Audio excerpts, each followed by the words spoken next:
The holiday season in Weatherfield rarely comes without drama, and this year proves to be particularly difficult for Carla Connor, Allison King, and DS Lisa Swain, Vicky Myers.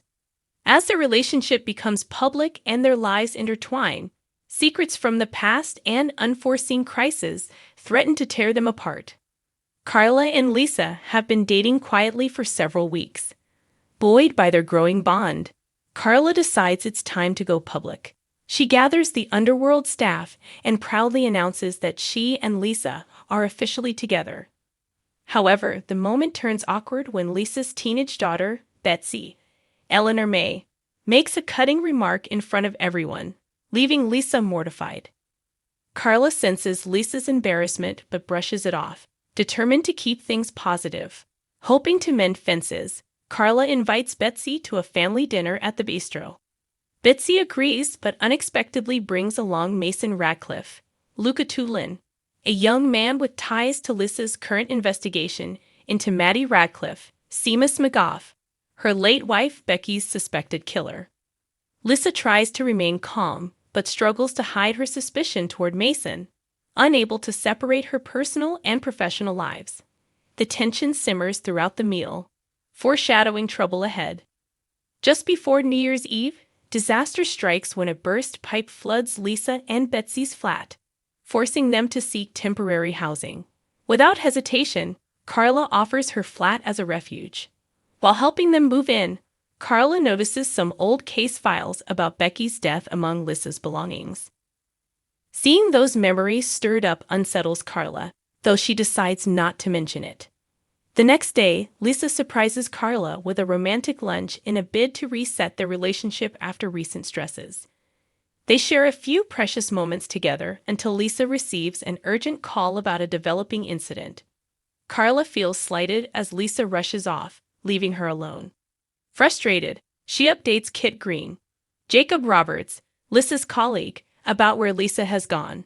To Carla's alarm, Kit receives an emergency call from the same location requesting backup. Hours later, Lisa returns home with a split lip and bruised face. She dismisses Carla's concerns with a vague explanation and a plea for a stiff drink. Carla senses something deeper is going on but chooses not to push her, aware of Lisa's tendency to keep her guard up. As the New Year's Eve countdown echoes through the Rovers, Carla can no longer hold back her emotions. Amidst the celebrations, she confesses that she loves Lisa. Caught off guard, Lisa hesitates but ultimately responds with a heartfelt "I love you too." Despite her genuine feelings, her guarded tone leaves Carla wondering if she's holding something back. Their moment of happiness is tragically short-lived. The next day, Roy Cropper, David Nielsen, notices that Carla seems disoriented, forgetful, and even hears things that aren't there. Alarmed, he urges her to go home and rest. As his concern grows, Roy checks on her later at her flat, only to find her barely conscious on the living room floor.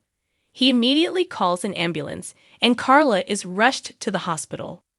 Doctors inform Roy that Carla is suffering from sepsis, a potentially life-threatening infection.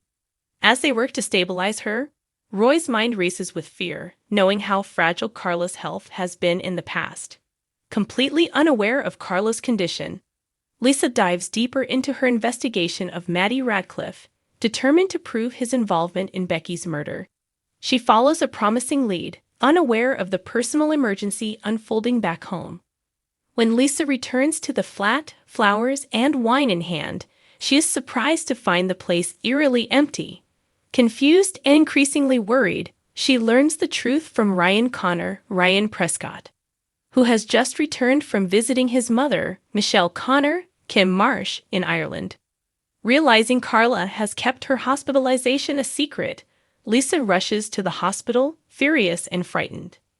Confronting Carla, she demands to know why she was left in the dark. Carla, still weak and defensive, insists that she didn't want to cause any fuss or become a burden. She downplays the severity of her condition, assuring Lisa that she's already on the mend. Feeling hurt and excluded, Lisa struggles with Carla's stubborn refusal to be vulnerable. Torn between anger and concern, she walks away, leaving Carla with a heavy heart. As Carla recovers, she receives devastating news. The sepsis has caused severe kidney damage, potentially requiring another transplant. The weight of this revelation crushes her. But she keeps the diagnosis to herself, still unwilling to worry Lisa. Meanwhile, Lisa's investigation takes a chilling turn when she uncovers new evidence that could finally expose Maddie Radcliffe's true role in Becky's death. As her personal and professional lives spiral out of control, Lisa is forced to confront her deepest fears, losing Carla and failing to bring Becky's killer to justice. With Carla battling a life-threatening illness and Lisa consumed by her relentless pursuit of the truth, their relationship hangs by a thread. Will Carla finally open up to Lisa about her deteriorating health, or will her secrecy push Lisa further away? And as Lisa edges closer to uncovering the dark truth about Becky's murder, will she find justice, or become a target herself? This new year in Weatherfield promises heartbreak, redemption, and danger as Carla and Lisa's love story teeters on the edge of collapse. Will they survive the storm, together or apart? Only time will tell in the ever-twisting world of Coronation Street.